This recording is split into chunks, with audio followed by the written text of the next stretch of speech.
Assalamualaikum warahmatullahi wabarakatuh. Waalaikumsalam.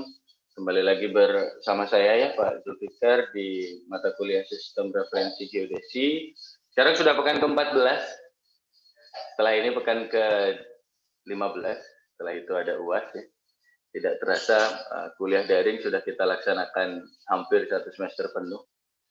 Jadi apabila nanti ada pertanyaan-pertanyaan ada di sekalian untuk mempersiapkan diri Anda sebelum UAS, jangan lupa video kita selalu uploaded in YouTube ya, bisa dibaca-baca dan bisa dilihat lagi beserta dengan slide-nya dan beberapa material-material yang lain yang mungkin perlu Anda baca.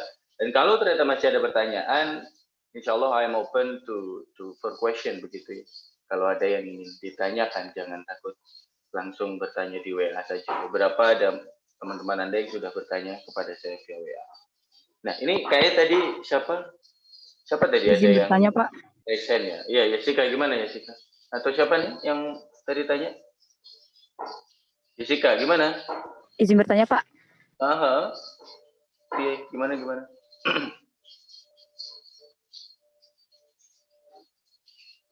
Suara saya masuk nggak, Pak? Masuk. Silakan.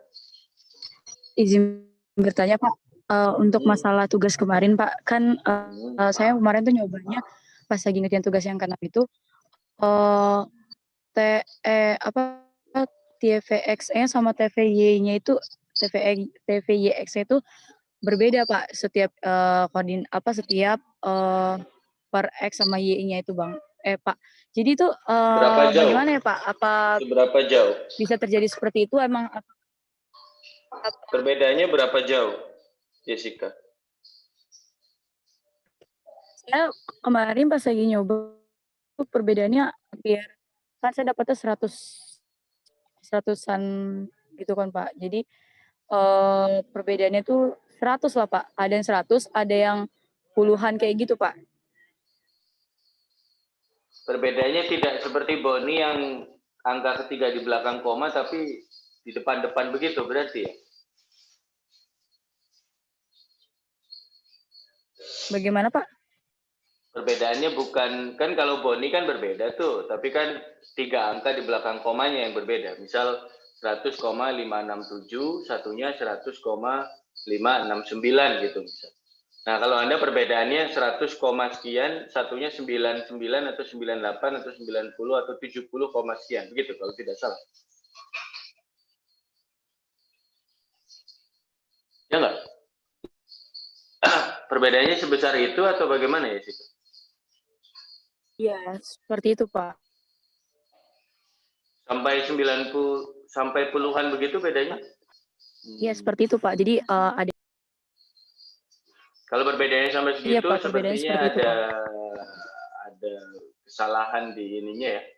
Ada kesalahan di pengukuran, di pengolahannya sepertinya. Sudah Anda coba diulang berapa kali kalau boleh tahu ya sih? Halo?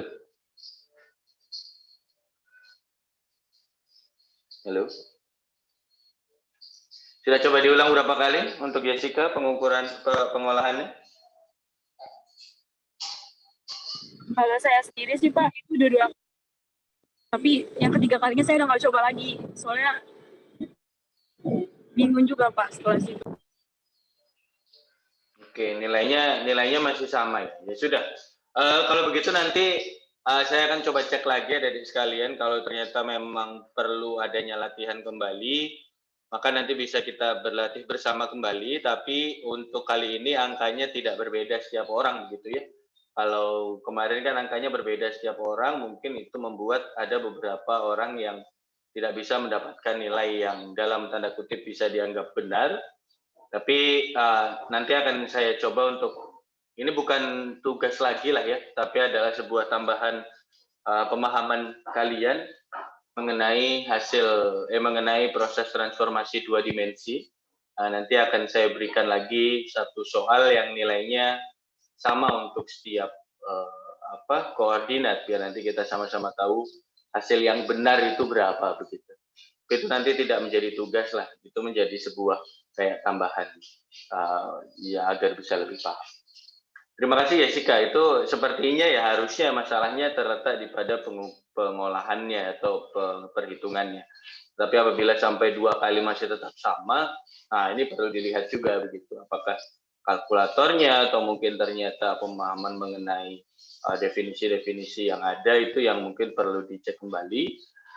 Tapi untuk ya sebagai cara dari saya juga untuk memastikan Anda betul-betul memang sudah memahami, karena bagi saya pribadi kalau nanti dimasukkan ke soal UAS nanti malah kasihan kalian gitu ya.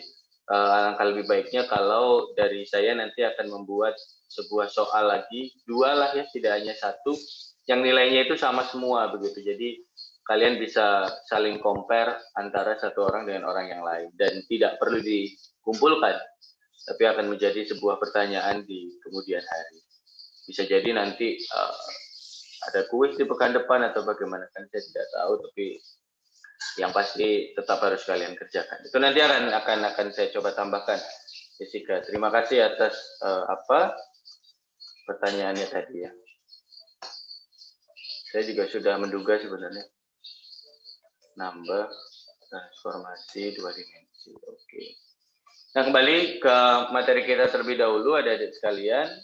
Yang ingin saya ingatkan kepada kalian dari materi pekan lalu adalah yang pertama, bahwa apabila kita memiliki 2 sistem begitu ya, sistem A dan sistem B, atau dalam kasus kita kemarin itu sistem P dan sistem W kalau tidak salah ya, sistem W dan sistem P. Itu apabila kita memiliki titik di satu sistem dan ternyata sistem tersebut berubah menjadi sistem yang baru, kita tidak harus mengukur kembali atau kita tidak usah ya dalam tanda kutip selalu melakukan pengukuran ulang. Karena pengukuran ulang itu seringkali menghabiskan banyak waktu, tenaga, dan juga biaya jelas. Yang paling mudah atau yang paling sering bisa dilakukan sebagai orang geodesi dan geomatika adalah melakukan transformasi atau merubah koordinat dari satu sistem ke sistem yang lain. Seperti yang sudah saya jelaskan pekan lalu, titiknya tidak berubah kemana-mana ya. Dia tidak punya tangan, tidak punya kaki, tidak bisa teleportasi, nggak bisa naik KRL juga apalagi gitu ya. Jadi titiknya tetap sama di titik tersebut. Yang berpindah adalah atau yang berubah adalah nilai koordinat yang mewakili posisi tersebut. Dan seperti yang saya jelaskan kemarin, itu ada hubungannya dengan 3 parameter dari sistem yang didefinisikan untuk koordinat tersebut. Ada hubungannya dengan origin atau titik nolnya, ada hubungannya dengan orientasi sumbunya, dan terakhir ada hubungannya dengan satuannya. Nah, kalau satuan itu nanti lanjutnya atau berhubungannya dengan apa? Kemarin ada yang masih ingat? Kalau kita bicara satuan, perbedaan satuan antara satu sistem dengan sistem yang lain, agar bisa sama, agar bisa nyambung, kita harus menemukan yang namanya apa? Ada sekalian? Masih ingat? Skala ya. Jadi kalau dari satuan yang berbeda atau besaran ya, besaran yang berbeda, maka kita nanti akan bisa menemukan skala atau hubungan skala antara satu sistem dengan sistem yang lain. Kalau kita bicara arah orientasi, nanti kita juga akan menemukan yang namanya sudut ya, atau rotasi dari satu sistem ke sistem yang lain. Terakhir, untuk bicara titik nol atau origin, apabila kita ingin menyeret atau ingin memindah satu titik nol ke titik nol yang lain gitu ya, satu sistem begini ke sistem yang lain yang ada di sini begitu, dari sini agar bisa begini, itu kita menggunakan 2 komponen translasi atau 2 komponen offset yang namanya biasanya TX dan TY. Nah, TX, TY, theta dan juga S, atau dalam hal ini bahasa Indonesianya adalah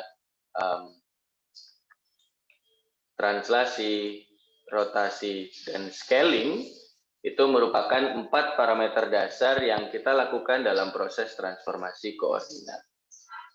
Transformasi koordinat apa yang kita lakukan? Transformasi koordinat 2 dimensi yang konformal ya. Konform. Jadi kalau ditanya, kalau punya 4 komponen ini apa namanya? Conformal Coordinate Transformation. Nah, ada yang baru mau masuk, sebentar. Nah, jam berapa nih kok baru masuk? Oke. Nah, jadi untuk melakukan proses 2D conformal transformation itu kita harus memiliki 4 parameter. Saya ulang tadi, TXTY untuk translasi, theta untuk rotasi, dan S untuk skala atau scaling. Nah, dalam menemukan 4 komponen ini, kita perlu menggunakan titik-titik yang diketahui di lapangan dalam 2 sistem tersebut. Nah, untuk 2 dimensi, karena kita butuhnya 4 parameter, maka kita harus tahu juga 4 parameter minimal, kan begitu. 4 parameter ini itu dapat dari mana? Dari 4 persamaan, begitu ya. 4 persamaannya dapat dari mana? Dapat dari 2 koordinat atau 2 titik. Karena satu titik akan memiliki 2 koordinat ya, koordinat X dan koordinat Y-nya, sehingga dia memiliki apa? Dia memiliki persamaan yang berjumlah 2 untuk satu titik sekutu. Kemarin juga sudah dijelaskan. Jadi untuk bisa menyelesaikan konformal 2 dimensi yang jumlah parameternya 4, kita butuh 4 parameter yang bisa didapatkan dari 2 titik atau dari 2 koordinat yang ada. Nah, titik ini yang diketahui di 2 sistem tersebut, baik sistem yang mau kita cari dan sistem yang awalnya kita ketahui atau sistem asal dan sistem tujuan, itu namanya adalah titik sekutu. Titik sekutu ya dari sekalian. Kalau dalam contoh kasus kuis, bukan kuis ya kemarin itu, tugas Anda, tugas ke-6, itu namanya adalah titik A dan B. Jadi titik A dan B adalah titik sekutu. Begitu adik-adik sekalian. Nah, hari ini kita akan mencoba untuk masuk ke dimensi yang lebih besar lagi, dan harapannya kalau waktunya cukup, karena saya juga mohon maaf sepertinya kelas kita tidak akan terlalu lama ya, mungkin sampai jam 8:30 atau jam 8.45, karena saya ada kegiatan lain setelah ini, pas sekali jam 9 sampai setengah 10. Jadi mohon maaf apabila nanti kelasnya hanya sampai jam ya 8.45 mungkin ya, atau 8.30. Sehingga nanti bisa jadi akan ada opsional materi lagi yang perlu saya jelaskan di lain waktu mengenai salah satu jenis transformasi yang lain begitu. Nah, transformasi ini itu namanya adalah transformasi konform atau konformal. Yang mana transformasi konformal ini seperti yang kemarin sudah diberikan juga oleh Pak Kosasi adalah apa? Transformasi yang mempertahankan bentuk adik-adik sekalian. Jadi kalau Anda bisa lihat di sini ada 2 jenis transformasi pada dasarnya. Ini saya clear lagi. Bentar, ini ada yang mau masuk. Nah, ini saya clear all my drawings. Punten. Nah, jadi nanti ya adik-adik sekalian, pada dasarnya kita itu memiliki 2 jenis transformasi. Transformasi yang pertama namanya adalah transformasi affin. Transformasi yang kedua namanya adalah transformasi konform. Yang kemarin kita pelajari namanya adalah transformasi konform. Nah, transformasi konform itu adalah transformasi yang dalam tanda kutip paling intuitif dan paling mudah dalam pengerjaannya. Mengapa? Karena pada dasarnya transformasi konform itu mencoba untuk mempertahankan bentuk. Yang kalau awalnya kotak, ya akan tetap kotak begitu ya. Cuman bedanya kotaknya ini nanti bisa diputar, dijilat enggak ya? Kotaknya bisa diputar, diperbesar atau diperkecil, dan juga bentuk atau arahnya bisa berubah gitu ya. Dari yang 90 derajat begini bisa diputar begini. Karena ini kan proses rotasi, terus digeser-geser itu adalah proses translasi ya. Lalu diperbesar, diperkecil itu sebetulnya adalah proses dari scaling atau skala. Nah, jadi konform itu pada dasarnya adalah seperti itu. Dia mencoba untuk mempertahankan bentuk. Sedangkan affin tidak. Dalam transformasi affin, kalian nanti akan belajar, semoga nanti waktunya masih cukup. Dalam affin itu ternyata yang kalian rubah itu tidak hanya bentuk, tidak hanya nilai-nilainya saja, tapi nilainya itu antara X dan Y-nya itu akan berbeda sendiri-sendiri. Jadi mereka berdiri independen gitu ya. Alias bisa jadi skala di sumbu X berbeda dengan skala di sumbu Y. Rotasi di sumbu X berbeda nih dengan rotasi di sumbu Y. translasi di sumbu X berbeda dengan translasi di sumbu Y. Sehingga nanti bentuknya dari kotak bisa jadi menjadi seperti ini. Ini namanya apa? Trapesium ya. Ya nggak trapesium amat karena ada busur lingkaran yang ada di pojok kirinya itu. Artinya apa? Nanti bisa jadi ketika kalian mempelajari sebuah transformasi, perlu dilihat dulu dia konform atau affin. Nah, kalau konform, ya dia akan mempertahankan bentuk, tapi kalau affin dia tidak mempertahankan bentuk. Tapi biasanya affin itu akan mempertahankan apa? Mempertahankan kalau tidak biasanya ya dia mempertahankan yang namanya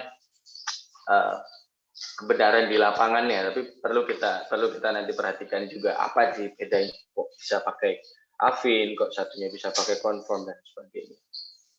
Nah, habis belum beranjak lagi ke materi yang lebih tinggi, yaitu materi 3 dimensi, saya ingin mengingatkan juga bahwa yang dimaksudkan kemarin dengan Pak Kosasih gitu. Pak Kosasih kan kemarin mungkin bilang parameternya itu bukan hanya S, theta, TX, dan TY loh ya. Parameternya itu adalah ada yang namanya A dan B gitu ya. Nah, pada dasarnya adik sekalian, A dan B itu memang ya parameter dari transformasi konform, tapi pada dasarnya A dan B itu berangkat dari informasi scaling dan theta. Jadi kalau ditanya parameter dari transformasi koordinat konform itu bukan ini gitu, bukan A, B, T, X, T, Y, tetapi S atau skala, theta atau rotasi, dan translasi dalam sumbu X dan sumbu Y. Nah, kenapa kok bisa tiba-tiba berubah jadi AB begitu? Kok tidak pakai S dan theta saja? Karena seperti yang disampaikan sebelumnya, dalam proses pencarian parameter ini, kita perlu yang namanya 4 persamaan kan begitu. Seperti yang disampaikan oleh Pak Kosasih kemarin, alias perlu adanya sebuah proses linearisasi begitu ya, atau menggunakan teorema aljabar linier. Seperti contoh yang ada di sini ya, dari sekalian, ini ada koordinat 1 dan koordinat 2 gitu kan. Artinya apa? Dia ada 2 titik 1 dan titik 2. Di mana titik 1 diketahui dalam koordinat X dan Y, titik 1 juga diketahui dalam koordinat P dan Q. Hal yang sama juga berlaku untuk titik 2 gitu. Nah, akhirnya ketika dimasukkan, Anda coba perhatikan di sini, pada dasarnya rumus awalnya itu masih menggunakan yang namanya S dan masih menggunakan yang namanya theta. Dan ingat ya, adik sekalian, theta itu pasti kosin min sin cos. Jadi kalau Anda bingung, ini gimana maksudnya? Jadi matriks dari rotasi itu pasti adalah kosin min sin cos, tidak pernah selain itu. Mungkin ada orang yang bilang cos min sin cos. Nah, itu terjadi apabila rotasinya itu tidak berlawanan arah jarum jam, tapi rotasinya itu searah dengan jarum jam. Apabila rotasinya searah dengan jarum jam, maka matriks rotasinya berubah, tidak menjadi cos sin min sin cos lagi, tapi cos min sin cos. Semoga tidak bingung ya. Jadi saya ulang ya dari sekalian. Oke, kemarin saya memberitahunya, ya rotasi itu hanya satu nilai saja, theta saja. Tapi rumus dalam penggunaan rotasi itu tidak langsung dikalikan dengan sudutnya gitu, tidak. Tapi digunakanlah matriks yang seperti ini. Oh, nggak mau ya. Nah, ini mana tadi matriksnya ya? Belum ada. Nah, matriksnya pada dasarnya adalah seperti ini, ada di bawah ini. Jadi kalau ditanya, Pak, matriks rotasi itu gimana? Matriks rotasi untuk 2 dimensi konformal adalah seperti ini. Nah, gitu ya, adik sekalian ya. Jadi cos sin min sin cos begitu. Ingat minnya ada di sin yang kedua. Nah, kalau kalian mau membuat sinnya ada di sini, berarti artinya apa? Rotasinya tidak seperti yang kita definisikan lagi. Kalau kemarin definisi rotasinya itu adalah berlawanan arah dengan jarum jam begini ya. Jadi kalau berlawanan dengan arah jarum jam, maka tetanya positif. Tapi ketika dia tidak berlawanan atau artinya adalah searah dengan jarum jam, ya maka nilai tetanya itu karena dia searah dengan jarum jam, kalau menggunakan rumus yang ini ya, minusnya di bawah, berarti nilainya minus. Tapi kalau Anda bilang, saya nggak mau pakai nilai yang minus gitu, untuk nilai yang searah jarum jam, saya maunya plus. Ya nggak apa-apa, berarti rumusnya berubah. Rumusnya tidak cos sin min sin cos lagi, tapi cos min sin dan sin cos. Bingung nggak? Nah, biar nggak bingung, saya coba satu contoh lah ya. Ini ada sistem A, lalu ini ada sistem B. Sistem B begini. Nah, dari sistem A yang warna merah, kita ingin menuju ke sistem B yang warna hijau seperti ini. Nah, apabila kita cari, maka ini nanti akan menjadi theta, adik-adik sekalian. Nah, dalam kasus kita, theta ini bernilai plus dan diaplikasikan dalam rumus yang di bawah, cos sin min sin cos. Jadi tetanya positif. Nah, apabila yang terjadi sebaliknya, yang terjadi maksudnya sebaliknya ini adalah dari hijau ingin ke merah. Ingat, bukan dari merah ke hijau lagi ya, tapi dari hijau ingin ke merah begini. Maka nanti nilainya kan juga theta juga. Tapi tetanya kalau dalam definisi kita itu bernilai minus karena dia searah dengan jarum jam. Nah, kalau theta yang ini adalah sama dengan minus sekian gitu ya, minus X, maka rumus yang digunakan masih tetap sama. Tapi kalau saya bilang, saya nggak mau pakai minus, susah itu. Saya maunya pakai yang plus aja.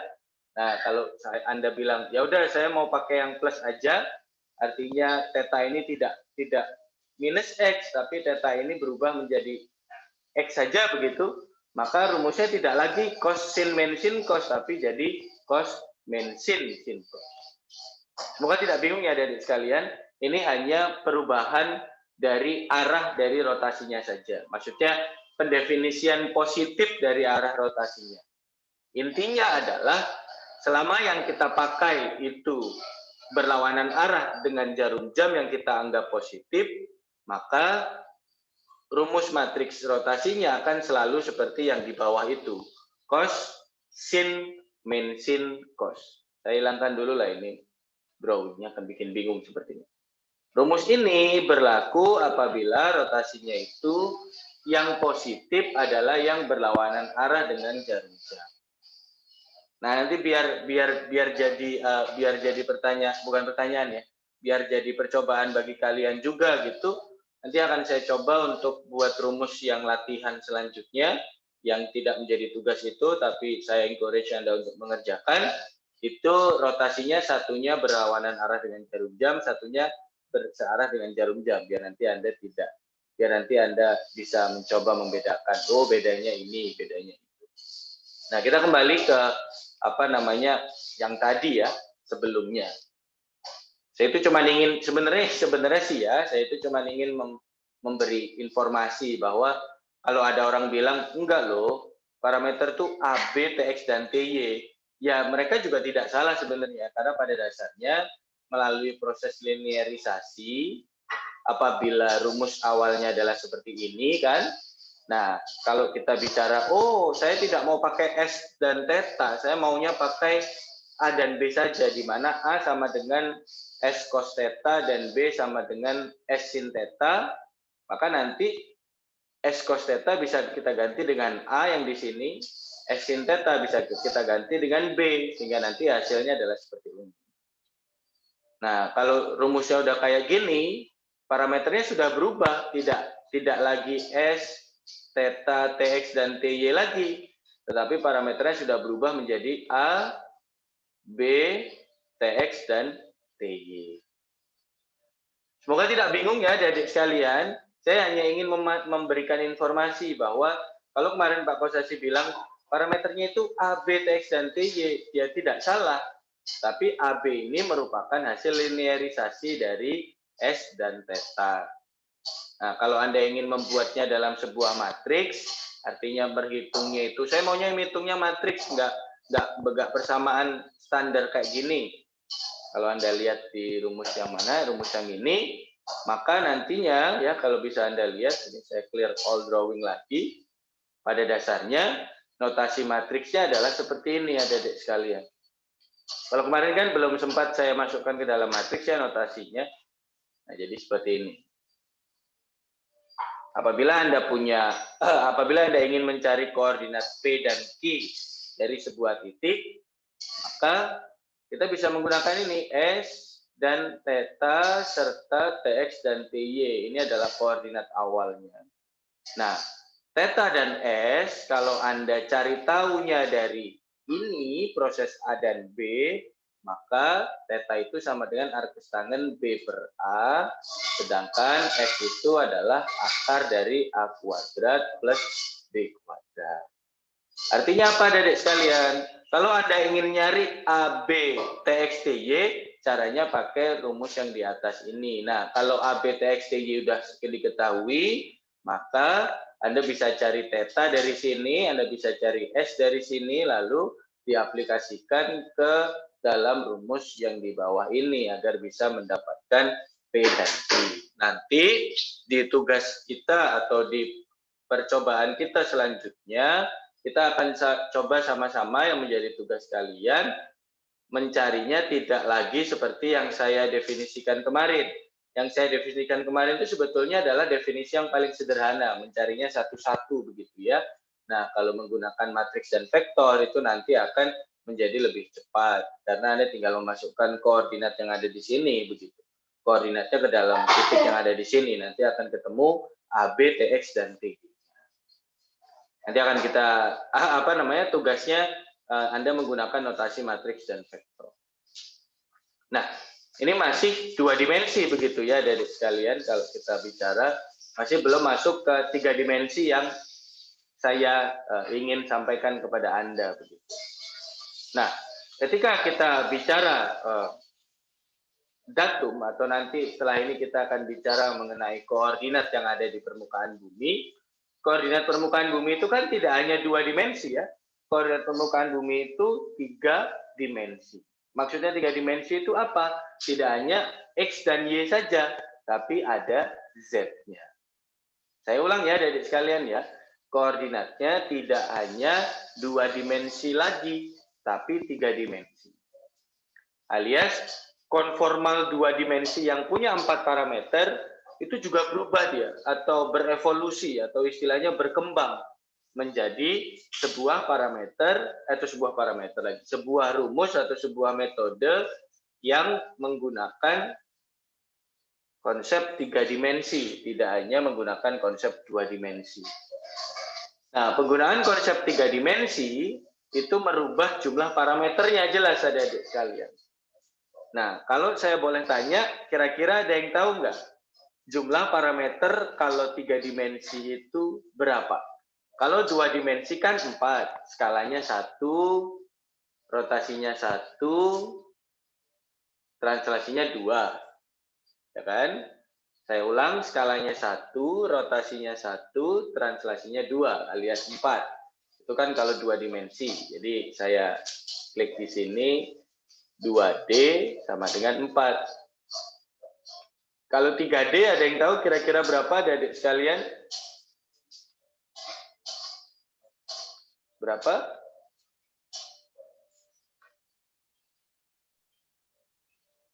Kira-kira 5, Pak. 5 kalau kata Iqbal. Terima kasih. Ada yang punya angka yang lain mungkin?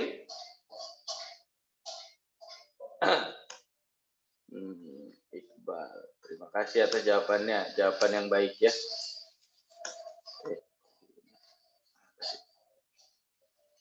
Gimana? Silakan, mungkin ada yang lain. Enggak 5 Pak, kurang 5 itu. 10 Pak, 9 Pak, 12, 13, silakan.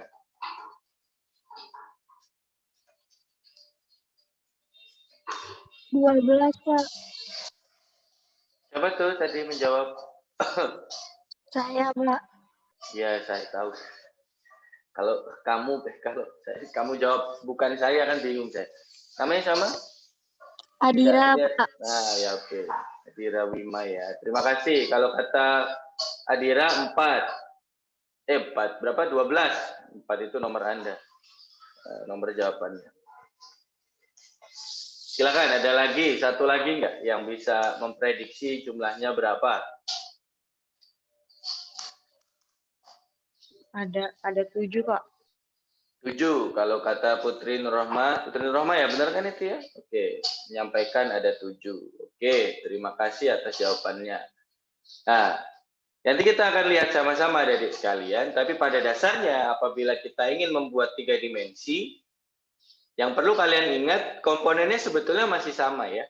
Ada rotasi, ada translasi, dan ada scaling. Tapi jumlahnya berbeda. Jumlahnya berapa? Nah ini tadi di antara 4 jawaban, alhamdulillah, 3 jawaban, alhamdulillah ada 1 yang benar gitu. Apakah itu 5, apakah itu 12, atau apakah itu 7? Nah, nanti akan kita lihat sama-sama setelah ini. Gitu.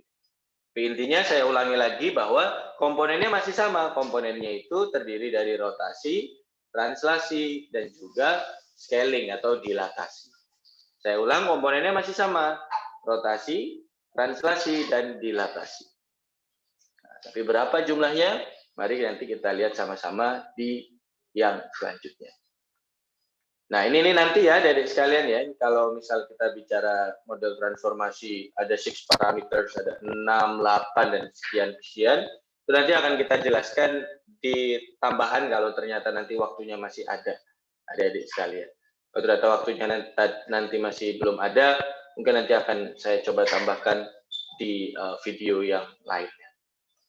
Nah, saya tidak akan bicara matriks rotasinya dulu, tapi saya ingin bicara mengenai 3 dimensi. Sepertinya tidak ada di slide ini. Oke, berarti kalau begitu saya keluarkan dulu slide-nya. Kenapa kok tidak mau masuk sendiri ya? Oke.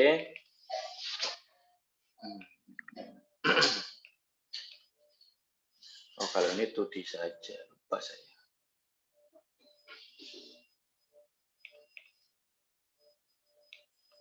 Kita lihat.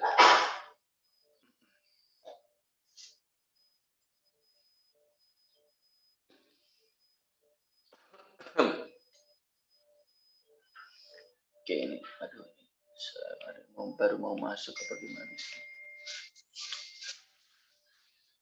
Oke, ini slide ini juga sudah saya share di kelas ya, dan sekalian di e-learning bisa Anda coba cek. Mari kita coba lihat sama-sama adik-adik sekalian ya, bahwa kita lihat satu-satu komponennya. Ingat, ada yang namanya translasi, ada yang namanya rotasi, dan ada yang namanya dilatasi atau skala. Dan untuk pertama, dalam konteks 3 dimensi ini, kita menggunakan atau kita pakai yang rotasi terlebih dahulu. Kita coba bayangkan, adik-adik sekalian, Anda memiliki sebuah sistem koordinat atau sistem referensi yang ada 3 sumbu. Ya, 3 sumbu. Sumbu Z, sumbu X, dan ini pelengkapnya sumbu Y. Ketika Anda mau melakukan rotasi, kira-kira sebenarnya rotasi itu gimana sih? Rotasi itu adalah melakukan perputaran, ya. Saya ulangi, melakukan perputaran terhadap salah satu sumbunya. So I repeat atau saya ulangi, rotasi itu pada dasarnya adalah melakukan perputaran terhadap salah satu sumbunya. Dalam konteks 2 dimensi kan begini, yang diputar sebenarnya itu adalah sebuah sumbu yang tidak terlihat di sini. Ini karena sebenarnya 2 dimensi ya. Jadi muternya kan gini. 2 dimensi muternya bukan begini. Kalau misalnya ini X, ini Y, sumbu rotasi 2 dimensi itu bukan begini atau bukan begini, tidak. Tapi kan sumbu rotasi 2 dimensi kan gini. Pada dasarnya dia itu ada satu arah yang tidak terlihat, kita pegang arahnya, habis itu kita putar X dan Y-nya begini kan. Nah, ini adalah 2 dimensi. Nah, bagaimana kalau 3 dimensi? Dengan definisi yang tadi saya sampaikan. Rotasi sebetulnya adalah perputaran terhadap sebuah sumbu. Perputaran terhadap sebuah sumbu gitu ya. Dan ingat, sumbunya ada 3. Kalau saya bilang, oh ini rotasi dalam sumbu X. berarti X-nya kita apakan? X-nya kita rubah atau X-nya kita pegang sebagai sumbu perputarannya, adik-adik sekalian? Ada yang mungkin bisa bantu saya untuk menjawab? Semoga bisa membayangkan ya. Ya, silakan Nabila. Gimana kalau menurut Nabila? X-nya yang jadi tempat patokannya gitu, Pak. Bukan yang diputar. Oke, berarti kalau misal ini X, ini Y, dan ini Z, perputaran terhadap sumbu X, X-nya diapakan, Nabila? X-nya yang jadi acuan, Pak. Berarti dipegang begini ya, X-nya ya. Diputarnya terhadap X ya. Betul sekali. Betul kata Nabila Putri ya, berarti X-nya dipegang begini adik-adik sekalian. Jadi yang diputar adalah terhadap sumbu X. Jadi kalau kita bicara, oh ini rotasi terhadap sumbu X, ya berarti X-nya tetap. Yang berubah adalah X dan Y, Y dan Z-nya. Berarti perputaran terhadap sumbu X, ini X-nya yang dipegang, Y dan Z-nya yang keputar. Nah ketika Y dan Z-nya yang diputar, maka berarti nanti rumus atau matriks rotasinya adik-adik sekalian, itu adalah seperti ini. Ya, sumbu X-nya tetap, maka nilainya 1 di sini dia. Tapi terhadap Y dan terhadap Z-nya berubah kan? Karena kan yang diputar Y sama Z. So, akan sangat natural apabila Y dan Z-nya berubah angka kan begitu. Nah, nilainya adalah seperti ini.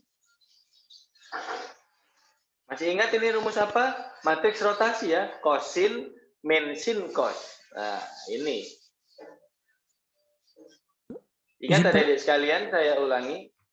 Ya gimana? Monggo, kalau ada yang mau ditanya.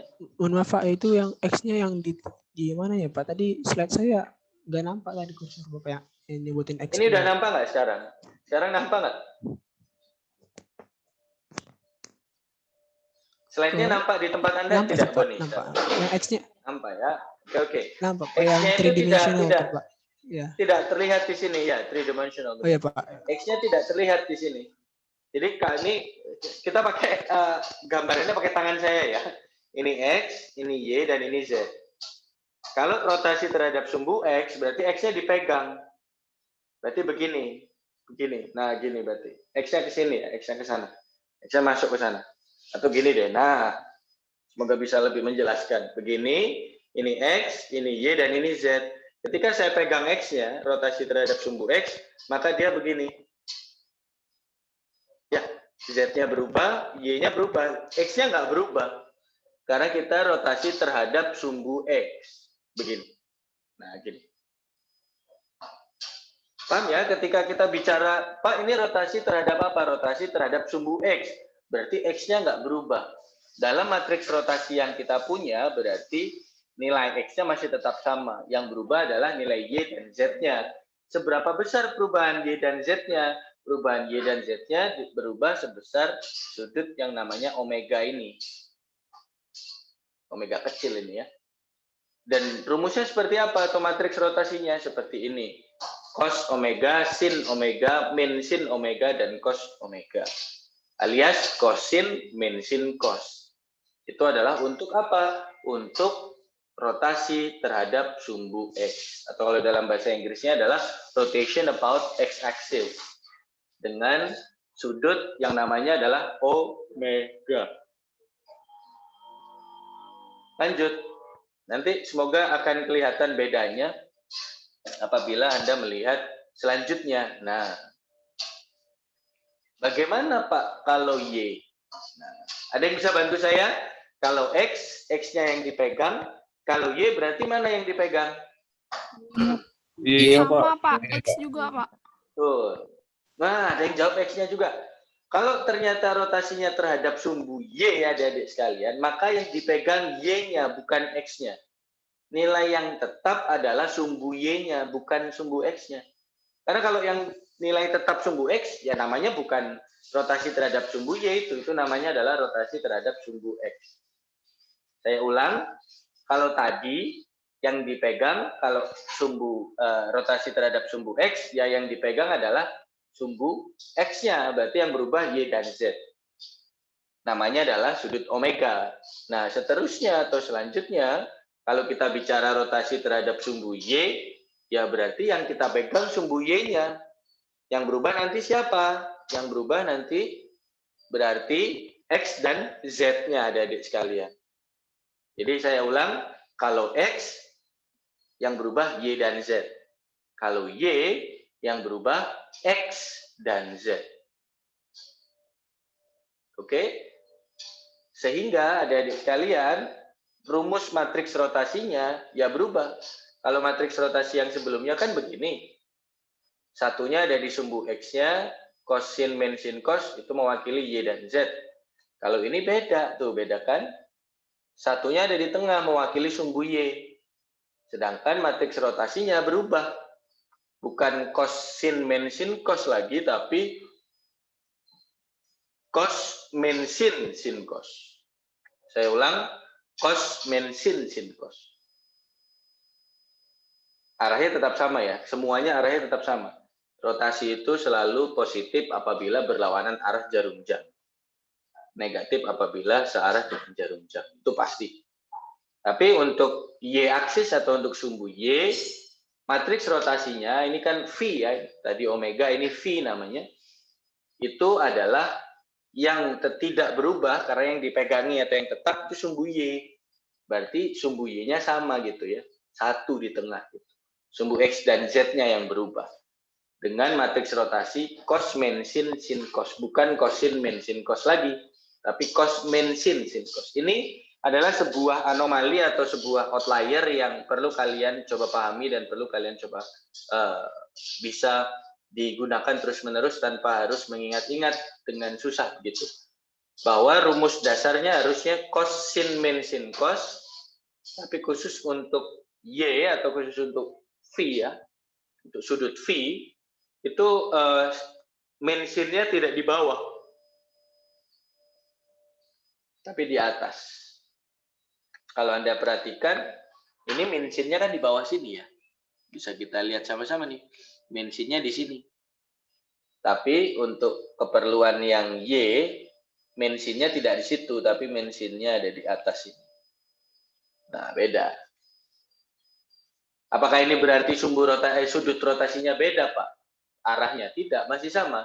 Tetap sama-sama arahnya adalah ke berlawanan arah dengan jarum jam. Selanjutnya ada adik sekalian. Pak, izin bertanya, Kalau Pak. ini, oh ya silakan Kaleb. Gimana? Bertanya apa tuh? Kan kemarin waktu pas Pak Kosasi menjelaskan kan min-nya di bawah kiri kan, Pak. Itu kalau misalnya di kiri minnya itu berubah di min-sin yang di kanan atas, itu yang berpengaruh itu yang mananya ya, Pak? Ada apa nggak ya, Pak? Nilainya gitu, Pak? Ya. Terima kasih, Kaleb. Pertanyaan Anda itu sebetulnya tadi sudah saya coba jelaskan walaupun secara implisit di beberapa menit yang lalu. Mengenai yang sudut rotasi, kalau berlawanan arah jarum jam kita anggap positif, searah dengan jarum jam kita anggap negatif.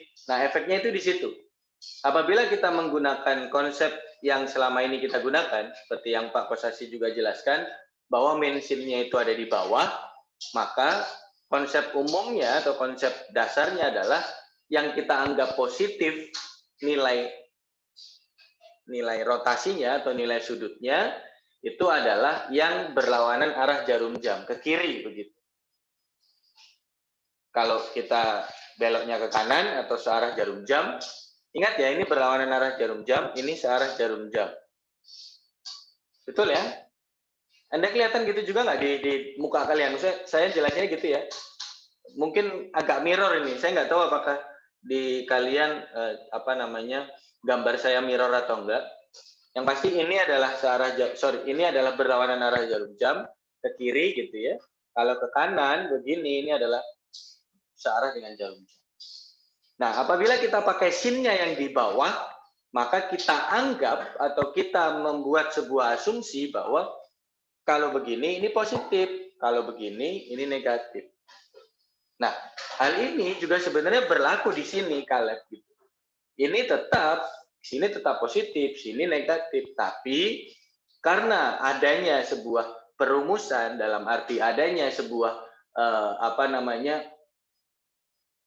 ketika Anda mentransformasi terhadap X dan Z, itu ternyata dia terbalik. Seingat saya ini terjadi gara-gara perkaliannya kalau tidak salah ya. Ada momen, saya sebenarnya tidak ingin menjelaskan sampai ke sana, tapi pada dasarnya ini dari proses ini itu sebenarnya terjadi sebuah perkalian yang sedikit berbeda dibandingkan dengan yang sebelumnya, sehingga mensinnya itu berubah ke atas. Tapi pada dasarnya untuk yang ini, untuk kasus ini ya, makanya saya bilang ini anomali atau outlier.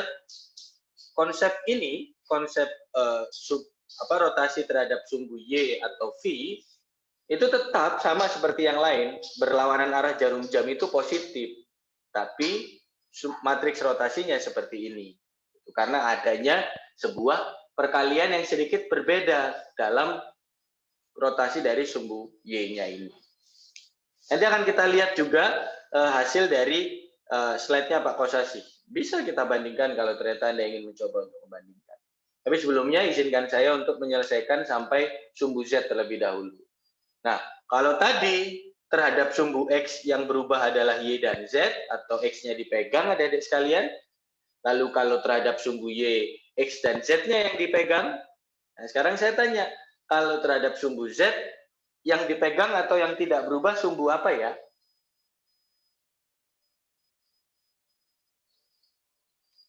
Halo, Loha? Sumbu Z-nya, Pak.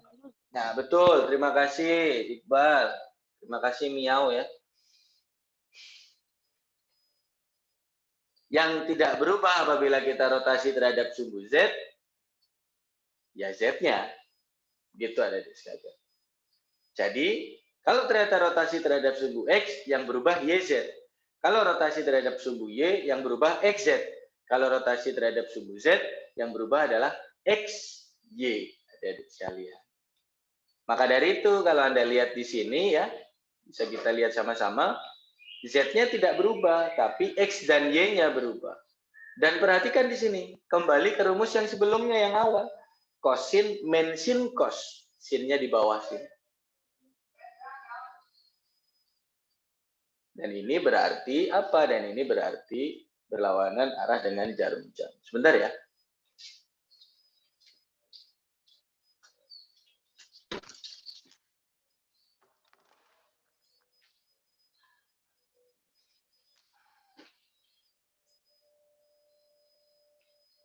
Oke.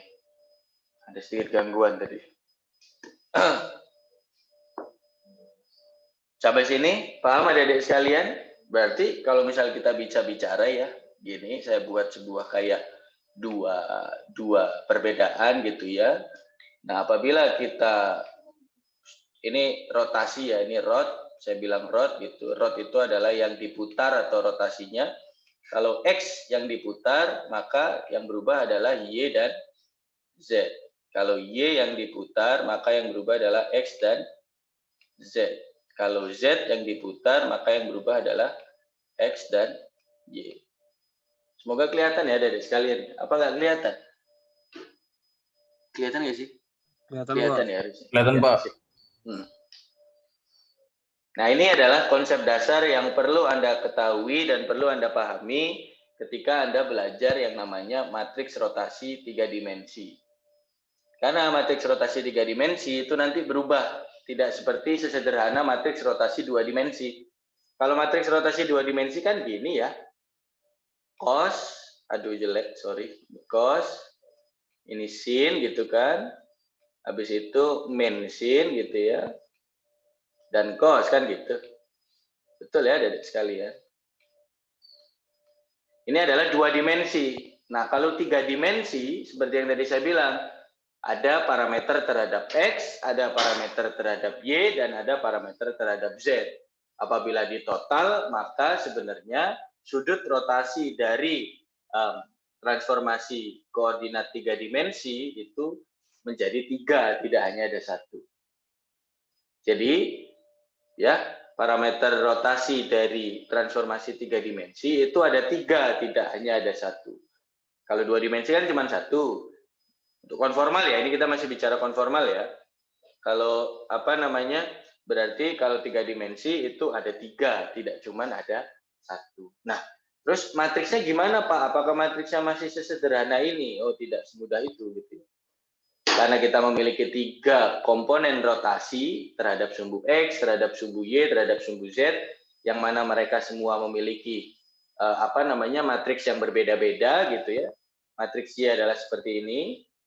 Satunya di X, YZ-nya yang punya matriks rotasi seperti 2 dimensi. Kalau terhadap sumbu Y, satunya di Y, sisanya seperti matriks rotasi. Dan kalau di Z, satunya di Z, sisanya seperti matriks rotasi. Nah, kalau mereka semua digabungkan, ini kita bicarakan bahwa ini adalah matriks yang namanya M1. Jangan bingung ya. Ini adalah matriks M2 terhadap sumbu Y. Lalu selanjutnya yang ketiga, ini adalah M3, adik sekalian. Maka matriks rotasi yang dibentuk dari M1, M2, dan M3 adalah perkalian atau penggabungan dari ketiganya. Gimana? Seperti apa hasilnya? Harusnya di sini ada. Nah, ini ada adik sekalian. Semoga tidak bingung. Hasilnya ada, ini ya, kalau bisa kita lihat di sini, M3 dikali M2 dikali M1 dikalikan X yang lama. Akan menemukan X yang baru. Alias, kalau kita mau cari X yang baru, maka Vio dari tadi keluar masuk terus ya, mungkin sinyalnya jelek. Maka kita perlu tahu matriks M yang merupakan gabungan antara M3, M2, dan M1. Dan ingat ya adik sekalian ya, masih ingat nggak kalau dalam proses perkalian matriks itu, kalau saya bilang M3, M2, M1, berarti yang Anda kalikan yang mana dulu? M3 dulu, Pak. Sama siapa? Sama M2, Pak. Baru setelah itu M2-nya sama? M1. Nah, baru hasilnya kamu kalikan dengan X aksen, Dengan begitu X ya? aksen yang lama. Ya, oke. Atau kalau di orang lain malah biasanya kebalikannya, M1 kali M2, M3, yang mana M3 dikalikan dengan M2 dulu, baru nanti hasil dari M3 dan M2 kamu kalikan dengan M1. Pada dasarnya sama. Alias, kalau seperti ini, Z-nya dulu, baru Y, baru habis itu X, baru habis itu hasil totalnya semua itu dikalikan dengan X aksen. Yang mana M-nya itu nilainya adalah ini. M11, M12, M13, M21, M22, M23, M31, M32, dan M33. Angka yang awal ini menandakan baris. Angka yang kedua menandakan kolom. Jadi kalau M11 berarti M yang berada di baris pertama, kolom pertama. M21 berarti ada di baris kedua, kolom pertama. M31 berarti ada di baris ketiga, kolom pertama. Nah, kalau ternyata Anda ingin mencoba, ya nanti bisa kita coba sama-sama. Tadi M1 kali M2 kali M3, maka percaya tidak percaya hasilnya adalah seperti ini. Atau kalau mau kita coba nanti bisa. Sebentar, saya lihat ini ada slide selanjutnya. Oh, belum. Nih, saya kembalikan ke slide-nya Pak Kosasi terlebih dahulu. Nah, masih ingat gambar ini adik-adik sekalian? Masih ingat rumus yang ini? Semoga masih ingat.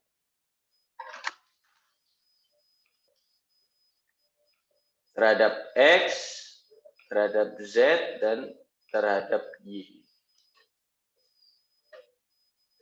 Nah, ini masih lihat ya di sini ya, kosin, mensin, cos. Kosin, mensin, cos. Oh, ternyata kalau sama Pak Kosasi, mennya masih di sini. Nah, makanya tadi kan kalian tanya kayaknya, efeknya apa Pak? Ya efeknya tadi, kalau misalnya Anda bilang apa namanya, yang plus itu adalah yang berlawanan arah jarum jam, ya harusnya pakai rumus yang mensinnya di bawah.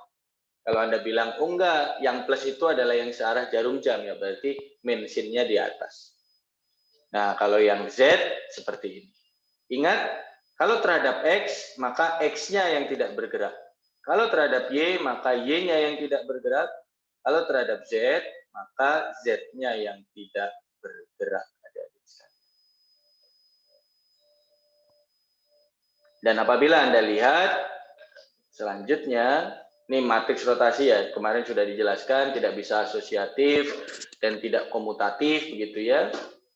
Nah, akhirnya Anda bisa lihat di sini bahwa XP itu adalah RX, RY, dan RZ. Dan hasilnya nanti adalah seperti ini. Coba Anda bandingkan, ya. Bisa saya coba buka 2 begitu, semoga nanti bisa terlihat. New share screen. Nah, bisa kita lihat ini cost. Nah, sama cost. M12, M12 ternyata bukan cost sin. Nah, yuk M12 tapi malah apa? Malah yang ini. Malah yang sin cost sin. Nah, kenapa kok ini bisa beda, Adik sekalian? Perbedaannya terletak dari mana sebetulnya? Perbedaannya terletak dari apa? Perbedaannya terletak dari kita membuat perkaliannya pada dasarnya. Jadi jangan bingung ya, Adik sekalian ya. Kalau di rumusnya Pak Kosasi ini ada yang namanya alfa, beta, dan gamma. Kalau ini kita bicara omega, phi, dan kappa. Tetap sama, alfa dan omega itu sama-sama untuk X, beta dan phi itu untuk Y, gamma dan kappa itu untuk Z. Nah, kalau ditanya, loh Pak, berarti terus harusnya rumus matriks rotasi atau matriks rotasinya itu apa? Dua-duanya sama ya kalau Anda lihat M dan R, cuman bedanya kalau R itu M ditranspose ya, atau sebaliknya. R itu adalah M yang ditranspose.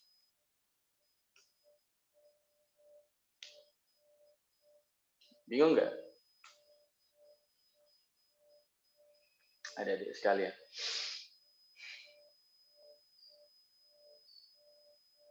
Jadi maksudnya ditranspos itu apa? Diputar ya baris dan kolomnya. Nah ini kalau Anda lihat di sini, ini kalau Anda mau ya kita coba nih satu, kita coba kali aja satu gitu. Kita coba membuktikan bahwa cos-nya beneran apa M11 itu memang betul cos phi cos kappa gitu. Mari kita coba.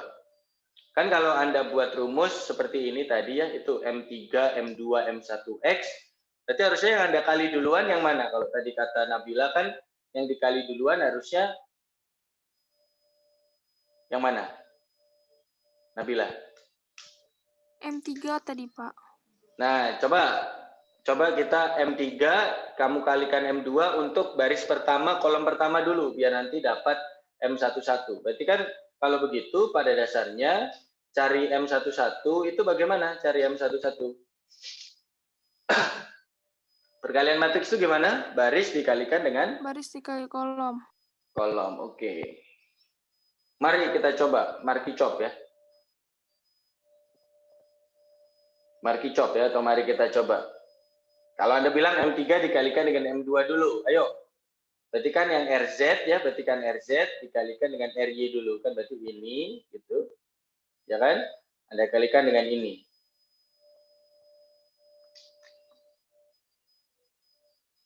Betul nggak tuh? Halo? Halo? Halo? Coba, apakah itu benar?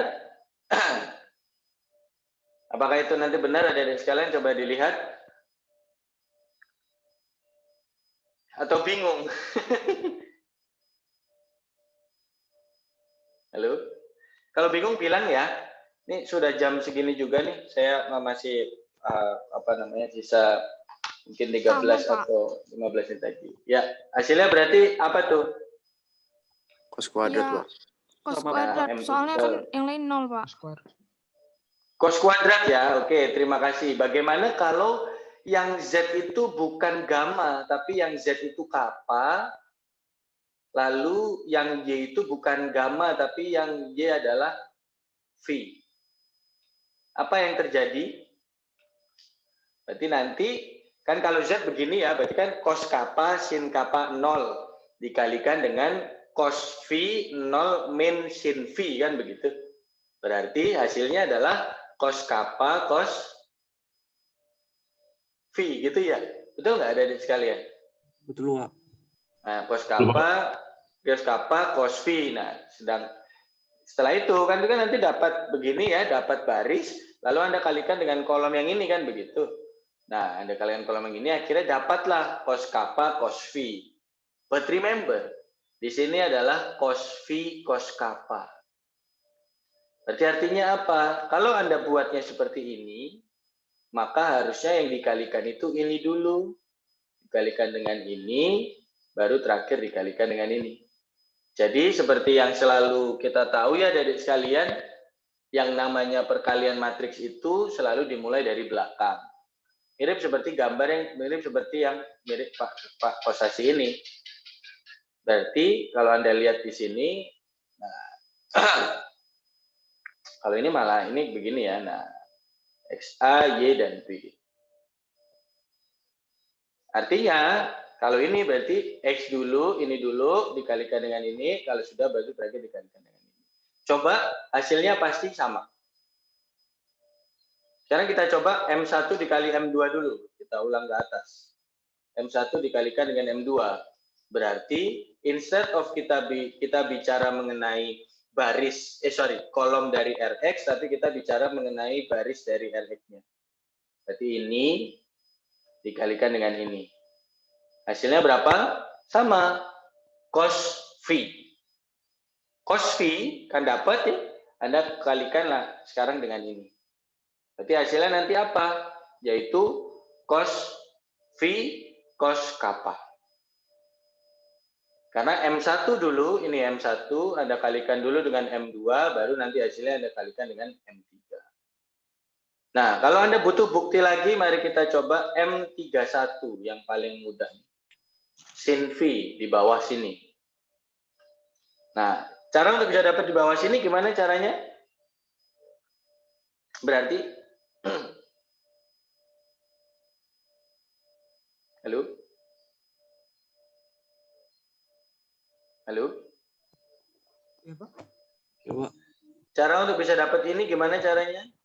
Cara untuk bisa mendapat M31, itu kalau kita bangun dari sini gimana caranya?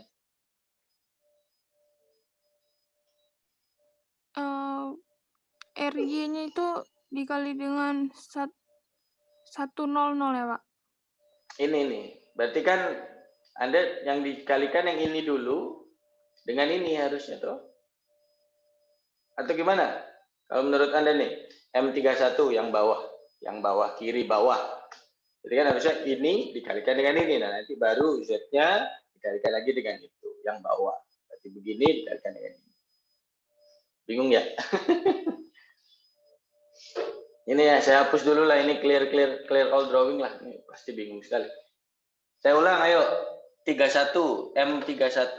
Ini kok bisa dapat sin V, gimana ceritanya? Ayo, M31 ada di sini. Kita coba menggunakan yang tadi. M1 dulu dikalikan dengan M2, baru nanti dikalikan dengan M3. Piye, dapat nggak?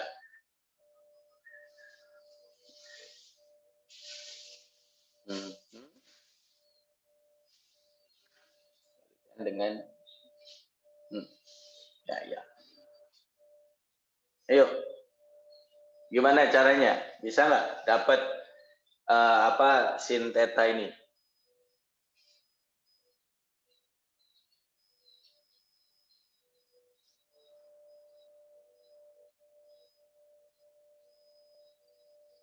Sin theta didapatkan kalau kita bicara M31 itu kan berarti kan ada di pojok bawah ya, pojok bawah kiri, alias berada di baris ketiga kolom pertama. Berarti dalam mencarinya itu Anda perlu ngapain? Anda perlu melakukan perkalian ya yang ada di bawah kiri, alias baris ketiga dikalikan dengan kolom pertama misalnya. Kalau dalam contohnya ini, contohnya Pak Kosasi kan, berarti kan ini dulu 001 gitu ya dikalikan dengan ini. Hasilnya apa? Hasilnya adalah min sin theta. Nah, setelah itu mention data kan dapat. Mention data dari sini misal nanti dapatnya seperti ini, lalu Anda kalikan lagi dengan ini. Nah, akhirnya dapatnya apa? Mention data dikalikan dengan 1. Ya sama. Berarti artinya nanti dapat tetap nilainya adalah mention data.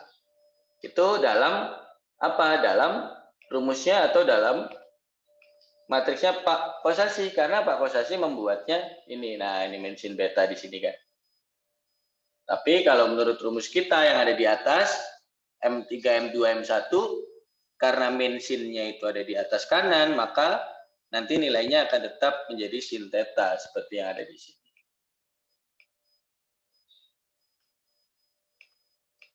Intinya adik sekalian, rumusnya adalah seperti yang tadi saya bilang. Intinya, matriks rotasi 3 dimensi itu adalah seperti yang baik di milik Pak Kosasi ataupun di slide yang saya sampaikan ke Anda. Keduanya sama-sama benar, hanya saja perbedaannya terletak pada mana?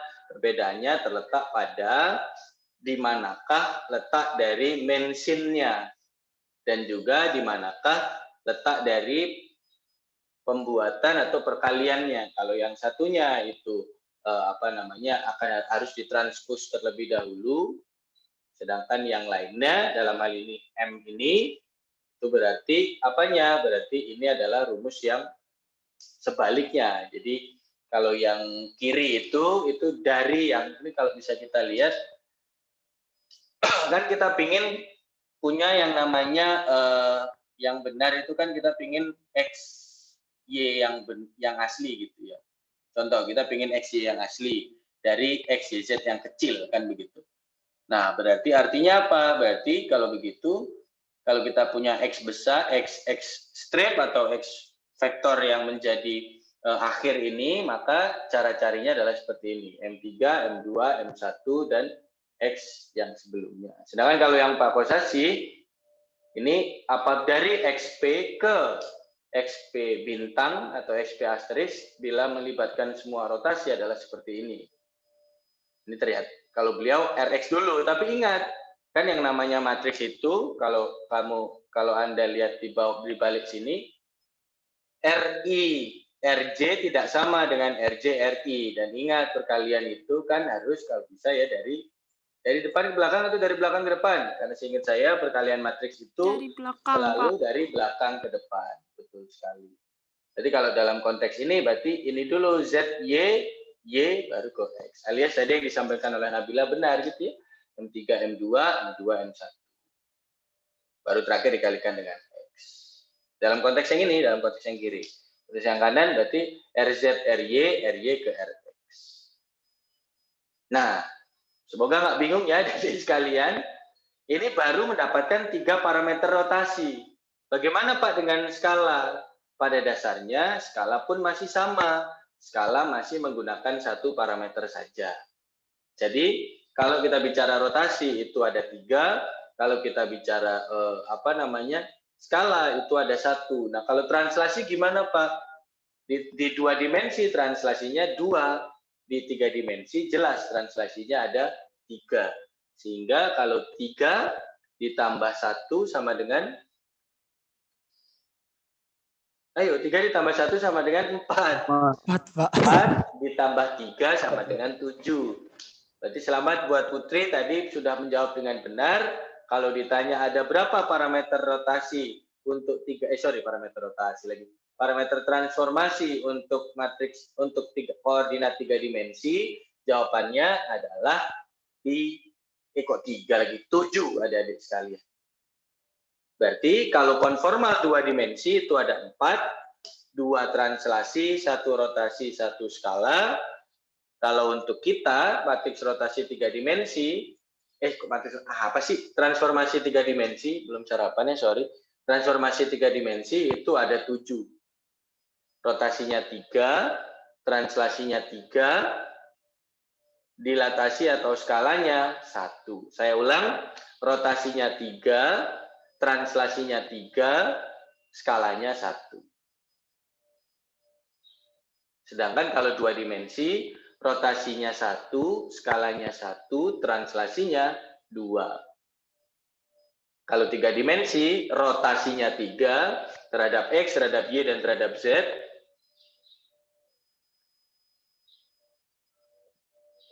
Translasinya 3, skalanya 1. Sampai sini mungkin ada yang masih bingung atau ingin ditanyakan, dipersilakan adik-adik sekalian. Mau konfirmasi aja Pak.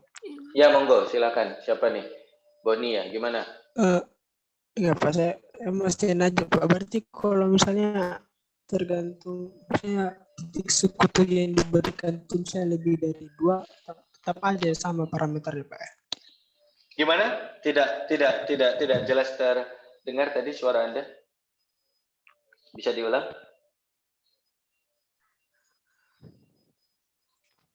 Gimana, Bud? Saya Pak, tetap aja parameternya Pak. Kalau misalnya titik sekutu itu berarti parameternya tetap sama kan Pak? Meskipun lebih banyak titik sekutu gitu Pak. Nah, saya masih belum bicara titik sekutu, tapi terima kasih sudah membawa pembahasan mengenai titik sekutu. Berarti kalau di 2 dimensi kan butuh 4 titik sekutu untuk butuh 2 titik sekutu untuk menyelesaikan 4 parameter. Nah, kalau di 3 dimensi berarti titik sekutunya ada berapa? Izin menjawab, Pak. Ya, gimana kalau menurut Nabila Putri? Ada 6 ya, Pak? Ada 6. Kenapa tuh? Kalau menurut Putri kenapa kok harus ada 6? Karena tadi kalau misalnya di 2 dimensi cuman AB-nya itu 1, 2, berarti ada 3, ada 6. Jadi 2 kali 3, 6 gitu. Nah, itu sih Pak, benar atau enggak? Ya, terima kasih Putri atas jawabannya, atau Nabila ya atas jawabannya. Saya ulang, kalau 2 dimensi butuh 2 titik sekutu, yang mana 2 titik sekutu itu masing-masing titik sekutunya memiliki 1 parameter atau 1 1 persamaan gitu ya. 1 titik sekutu memiliki 2 persamaan, yang satunya adalah untuk X, satunya untuk Y. Kalau Anda lihat gambar yang Anda lihat sebelumnya ini ya. Nah, mana tadi? Nah, begini. Jadi 2 titik sekutu ada 4 persamaan. 4 persamaan menyelesaikan 4 parameter. Nah, sekarang parameternya ada 7 nih. Kalau kata Nabila Putri tadi, jawabannya adalah ada 6 titik sekutunya. Monggo. Kalau yang lain, atau 6 dulu deh. Berarti kalau kita bicara 6, kalau berapa Boni? Kalau Boni menjawab 4. Oke. Kita coba lihat sama-sama 4 dan 6 ya, adik sekalian. Kita coba perhatikan. Mulai enggak enak badan ini, sorry ya. Kita perhatikan, ingat koordinat 3 dimensi itu 1 titik punya berapa dimensi? Berarti punya 3 dimensi. Kalau koordinat 2 dimensi, satu titik punya 2 persamaan.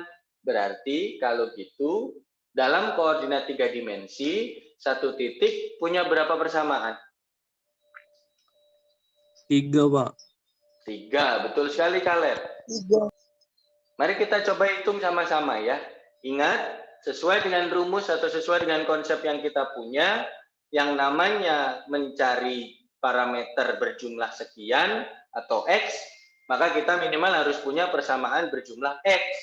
Kayak tadi, kalau kita punya parameter berjumlah 4, maka kita harus, punten ya, kenapa kok kepala saya ngomongnya apa, mikirnya apa? Kalau kita cari kalau di 2 dimensi, kalau kita cari parameter jumlahnya 4, maka kita harus punya 4 persamaan. Ya kan? 4 persamaan didapatkan dari 2 titik, yang mana setiap titik mewakili 2 persamaan, kan gitu ya.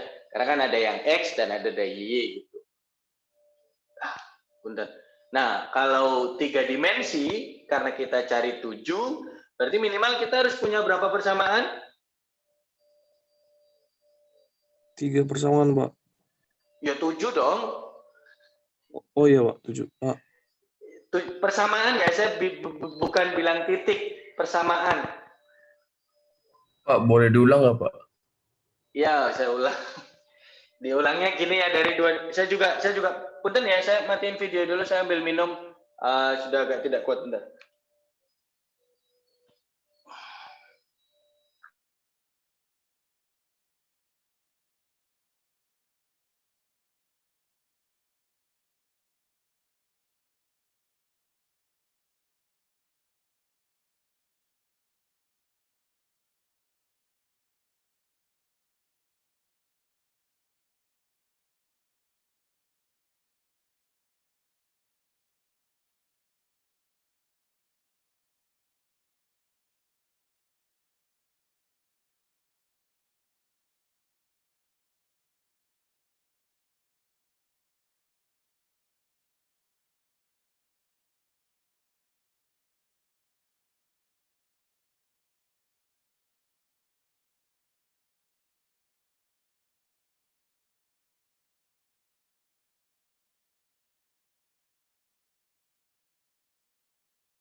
Ya, halo, sorry ya.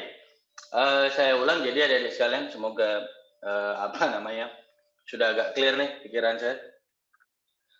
Jadi saya ulang tadi ya, ketika Anda mencari konformal 2 dimensi, berapa parameter yang Anda butuhkan atau yang sedang Anda cari? 4 parameter. Ada 4, ya kan? 2 translasi, 1 rotasi, dan 1 skala atau dilatasi.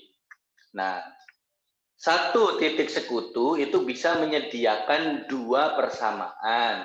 Karena 1 titik sekutu itu mewakili koordinat X dan Y. Berarti kalau Anda punya atau Anda harus cari 4 parameter, maka Anda butuh berapa persamaan minimal? 4. Butuh 4 persamaan. Karena 1 titik bisa mewakili 2 persamaan, maka Anda butuh berapa titik? 2. 2. Sip.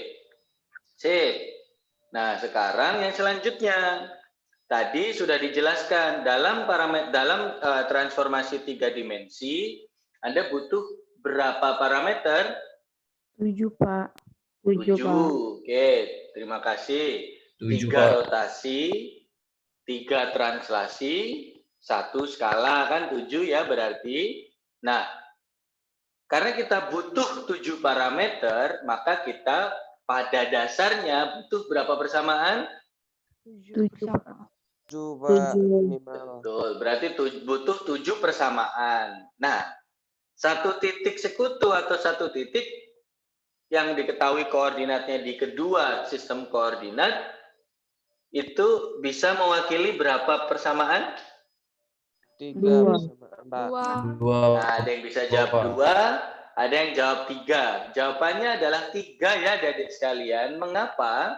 Karena Yang namanya koordinat 3 dimensi itu kan isinya tidak hanya koordinat X dan Y saja, tapi juga sudah ada koordinat Z. Ya kan? Berarti artinya apa? Artinya dalam satu titik sekutu Anda akan bisa mendapatkan 3 persamaan. Berarti kalau Anda ingin cari 7 parameter, Anda butuh berapa titik berarti? Atau Anda butuh berapa persamaan? Kan tadi dibilang butuh 7 persamaan. Satu titik bisa punya 3 persamaan. Berarti butuh berapa titik? 2 Akhirnya adik-adik sekalian? lebih ya Pak? 2,5. 3. Ada yang bilang 2,5, 2/3. Tapi kan nggak mungkin ya, masa iya satu koordinat saya cuma tahu X-nya aja, yang Y sama Z-nya saya nggak tahu. Itu kan nggak mungkin ya. Pasti dalam prosesnya adalah Anda juga langsung tahu. Apabila diketahui X ya sekalian diketahui Y dan Z-nya. Sehingga minimal bukan diketahui 2,5, 2/3, 2/3, tapi minimal dibutuhkan 3 titik sekutu adik-adik sekalian. Jadi saya ulangi lagi, kita punya 7 parameter. Matriks rotasi R, yang R-nya itu ada 3 ya, rotasi terhadap sumbu X, Y, dan Z. Habis itu ditambah dengan translasi ya, ada 3, translasi terhadap X, translasi terhadap Y, dan translasi terhadap Z. Lalu ditambah dengan faktor skalar. 7, butuh berapa titik sekutu? 3. Karena satu titik sekutu bisa menyediakan 3 persamaan instead of 2. Karena ini 3 dimensi, bukan 2 dimensi. 3 dimensi kan ada X, Y, dan Z. Nah, nama dari transformasi ini adalah transformasi Helmert, adik-adik sekalian.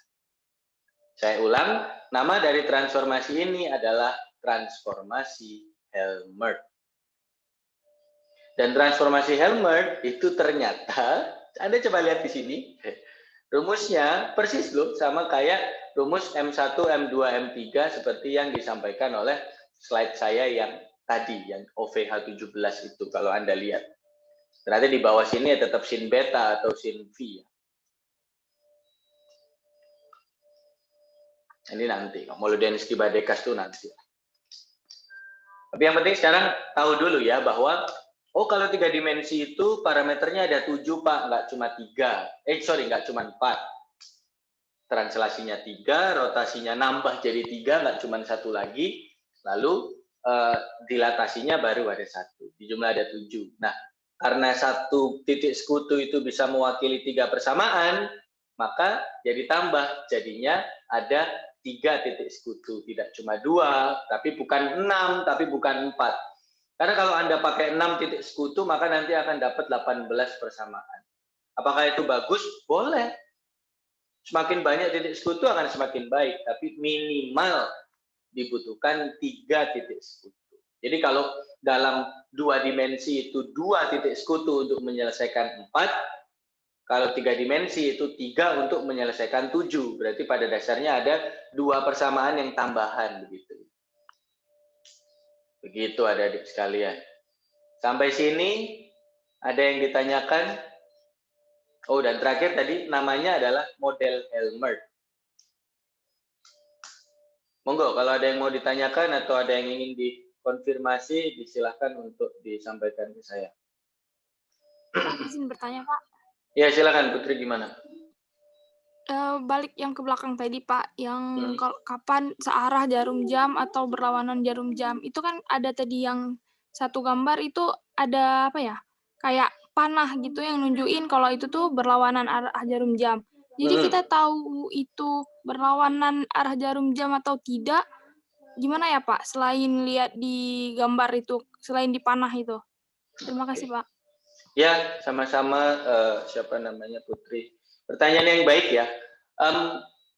Yang menentukan berlawanan arah jarum jam dan searah jarum jam itu kan dari informasi titik sekutunya seharusnya ya. Apabila kita punya titik sekutu dan dari titik sekutu itu didapatkan nilai sudut sekian begitu. Nah, nilai sudut sekiannya itulah yang menentukan dia itu berlawanan arah jarum jam atau searah dengan jarum jam sebetulnya. Dan juga ada hubungannya dengan yang kita anggap plus yang mana. Kalau Anda lihat di sini, saya ulangi lagi ya mana. Nah, ini ketika kita bicara theta, itu sebenarnya tetanya salah ini. Tetanya itu harusnya adalah ini berlawanan arah jarum jam seharusnya. Karena sinusnya di bawah. Sinus yang minus di bawah adik-adik sekalian. Kalau kita bicara sinusnya itu di atas atau sebenarnya gini. Semua itu tergantung kita. Tidak ada yang salah. Anda bilang ini berlawanan arah jarum jam, searah jarum jam itu tidak ada masalah. Yang penting adalah yang Anda anggap plus itu yang mana? Kalau yang Anda anggap plus adalah yang berlawanan arah jarum jam, maka nanti rumusnya sinusnya di bawah. Tapi kalau yang Anda anggap searah dengan jarum jam itu yang plus, maka minusnya di atas atau minusnya di sinus yang atas. Kalau bisa kita lihat dari slide atau gambar yang lain, ini ya. Mana ya, sebentar.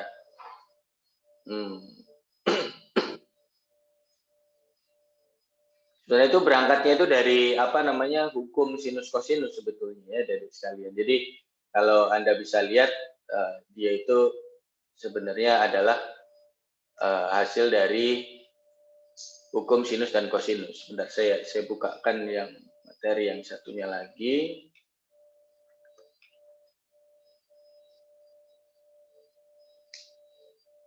Nah, kalau Anda lihat di sini, ini akan agak sedikit membingungkan bagi Anda pasti. Duh, ini kok, minnya kok ke atas gitu ya. Minnya kok di atas gitu. Nah, ini pada dasarnya min di atas atau min di bawah itu sebetulnya tergantung dengan apa? Tergantung dengan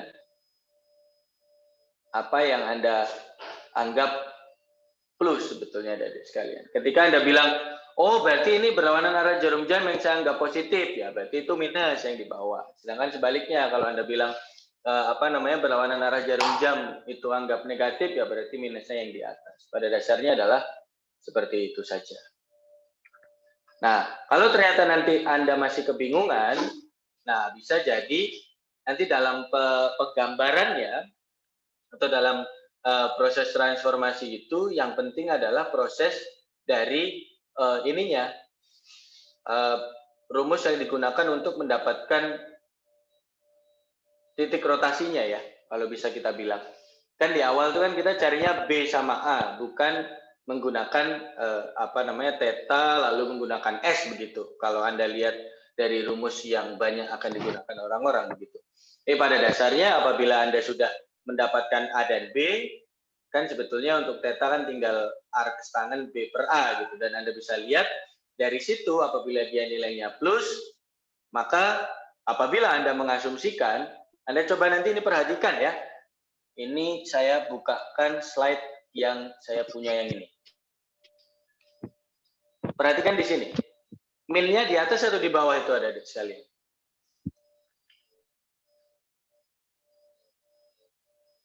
Perhatikan di sini. Ini minnya di atas atau di bawah?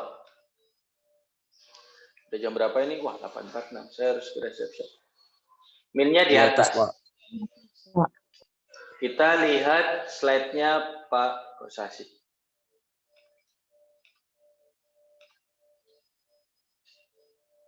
Minnya di atas atau di bawah? Bawah, Pak. Bawah, Pak.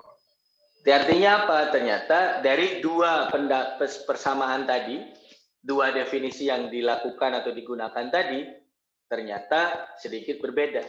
Kalau yang ini minusnya yang di bawah, kalau yang satunya minusnya di atas. Mari kita coba satu transformasi, satu slide lagi yang saya punya. Kalau ini minusnya di mana? Di atas atau di bawah?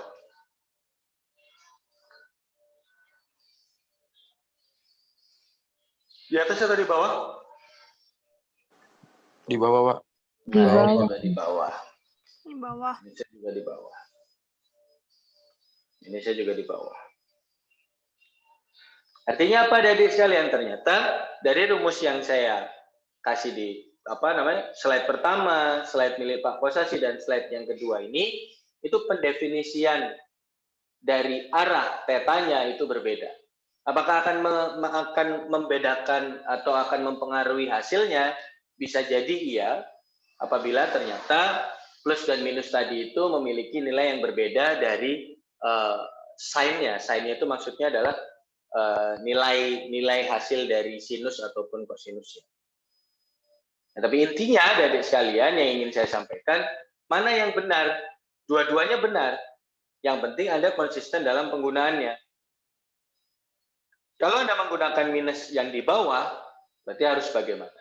Kalau Anda menggunakan minus yang di atas, berarti harus bagaimana?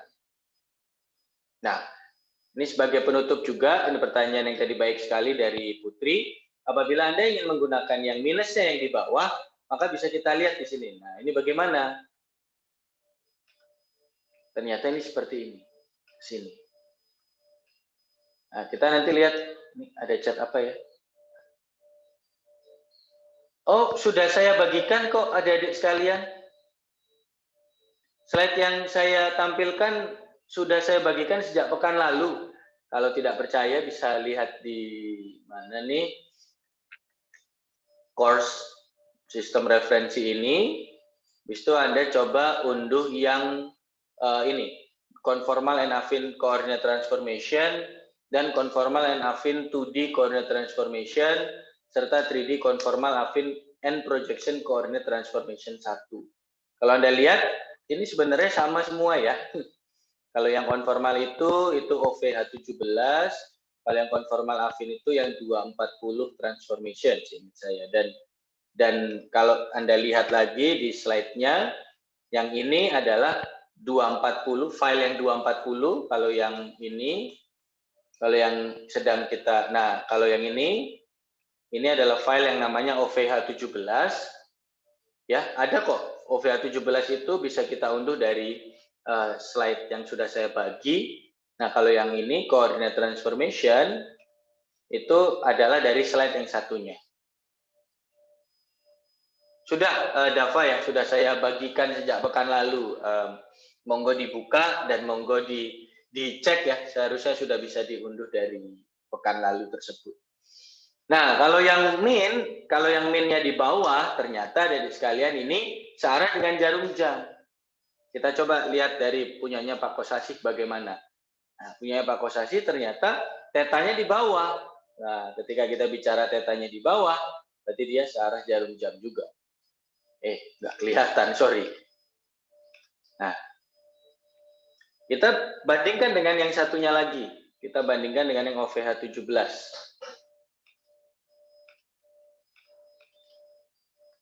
Nah, kalau yang ini terlihat bahwa sebenarnya tidak terlihat ya kalau Anda lihat, tapi kalau Anda lihat di sini, ini minus, ini ke arah kiri, nah ini dia sin-nya di atas, bukan sin di bawah.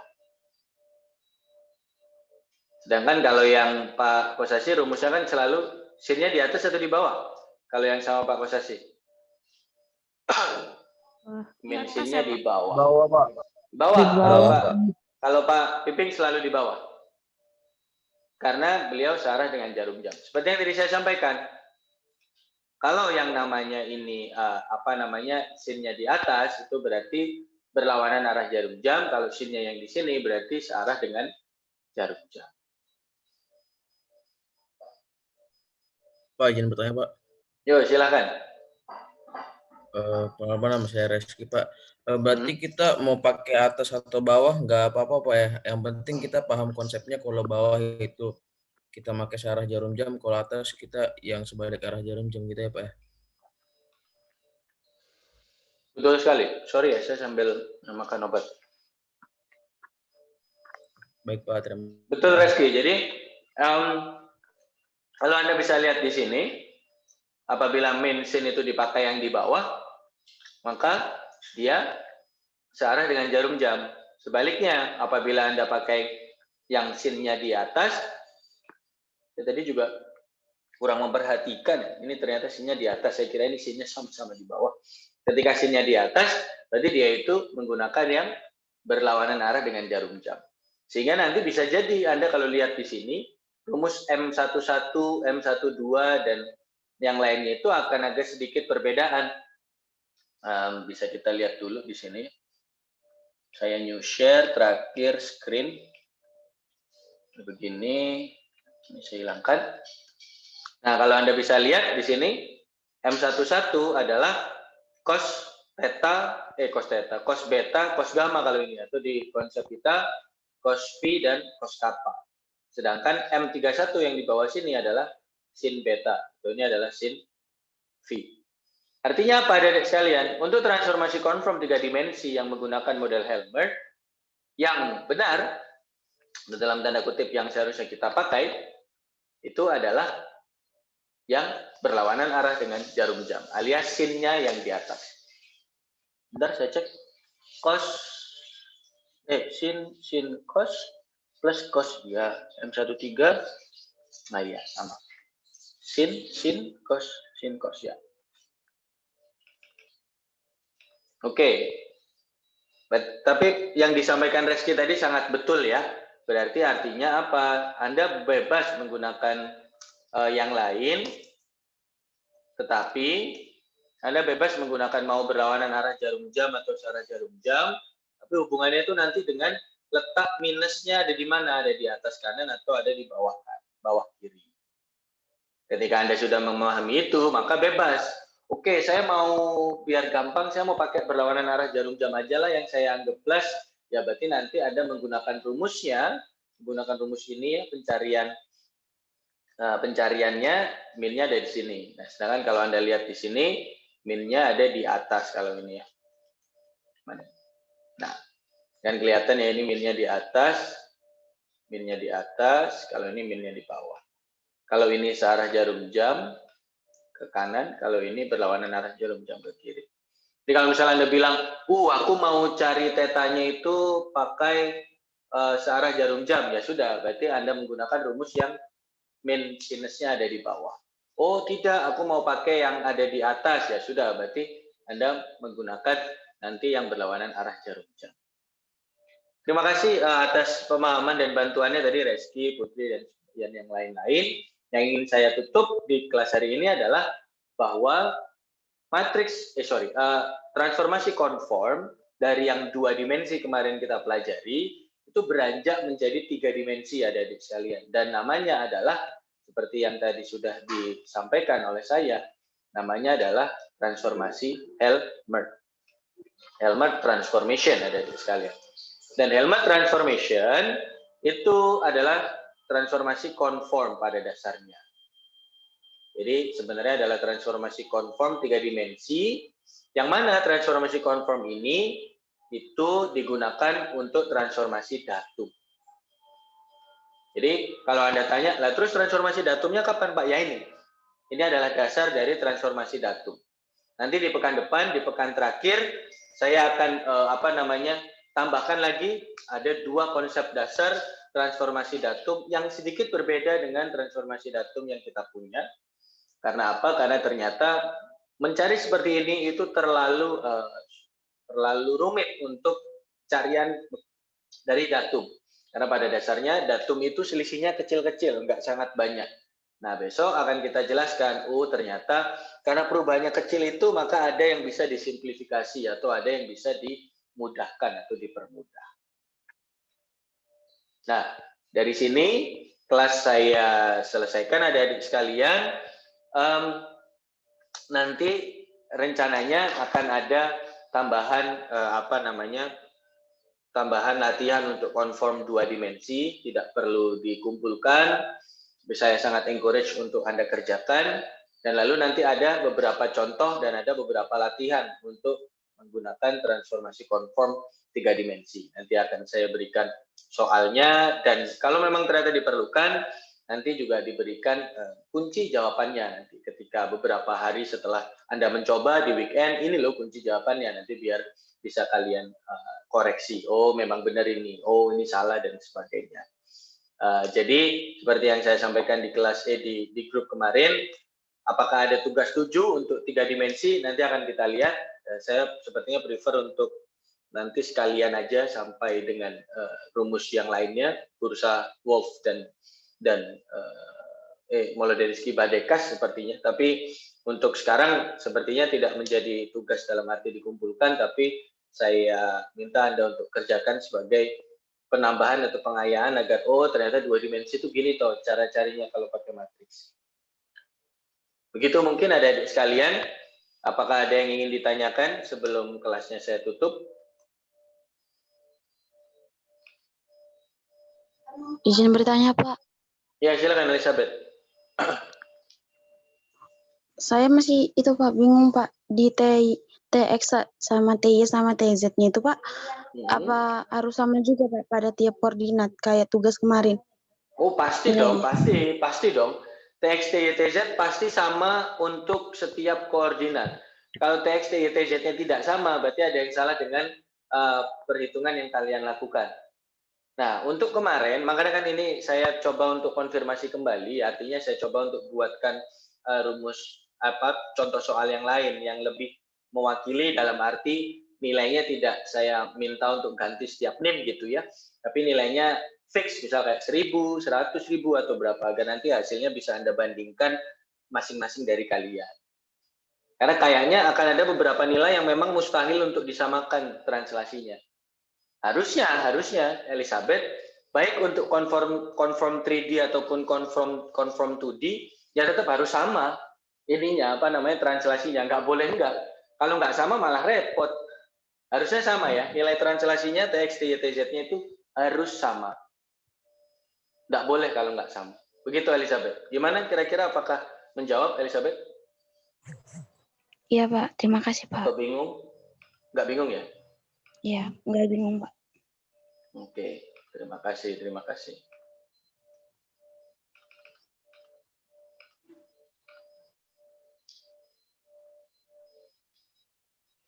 Siap. Apakah ada lagi yang ingin ditanyakan? Silakan.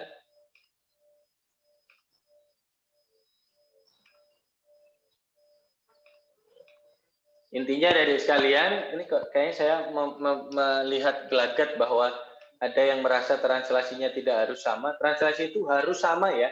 TX, TY, TZ dari setiap titik sekutu itu harus sama. Karena kalau nggak sama, parameternya jadi banyak dong, tidak hanya 4 gitu. Kalau untuk 2 dimensi, kalau untuk 3D tidak hanya 7 dong, berarti bisa banyak. Ada TX buat koordinat 1, TX buat koordinat 2. Padahal kan harusnya untuk setiap koordinat, TX, TY, TZ itu harus selalu sama. Seperti yang Boni tadi buktikan gitu ya. Sama sampai 2 angka di belakang koma, dan itu lumayan acceptable. Nanti akan saya tambah soal yang nilainya sama untuk semuanya, angkanya, agar nanti bisa membandingkan satu sama lain. Dan saya harap itu bukan berarti langsung, saya nyontek punya teman saya aja. Jangan. Maksudnya harus dicoba, ternyata begini tuh caranya. Karena kan tujuan utamanya bukan untuk mendapatkan nilai, oleh karena itu saya tidak gunakan ini sebagai tugas yang dikumpulkan. Tapi tujuan utama adalah mencari ilmu agar, ternyata transformasi koordinat itu begini tuh caranya 2 dimensi. 3 dimensinya begini tuh caranya. Mungkin begitu yang bisa saya tambahkan adik-adik sekalian. Apakah ada lagi yang ingin ditanyakan?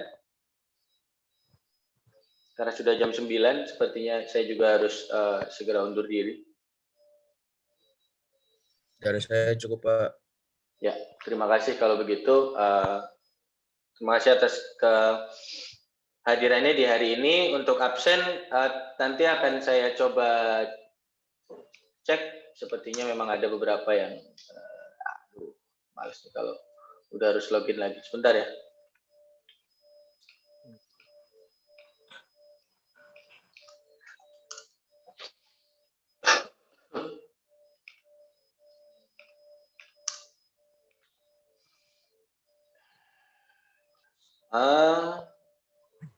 Ini kelas B banyak. Kelas B kok banyak yang belum hadir? Bentar. Kesalahan itu. Kelas A ada beberapa yang belum hadir ya. Dari sekalian ini kenapa sih? Males deh kalau. Wait. Ya sudah, ini nanti akan saya itukan bagi adik-adik yang merasa namanya ada atau bagaimana, tolong siapkan ininya. Ini Farul Rozi di sini ditulis belum ada tapi seharusnya ada. Setelah itu siapa lagi tuh? Ada Naufal Hanif Fakhri, harusnya ada tapi di sini tidak ada. Ya, thank you. Anggun juga, Anggun ada ya? Ada, Pak. Oke, Anggun ada. Setelah itu Alwi Arafi juga ada. Terus habis itu Muhammad Fikri.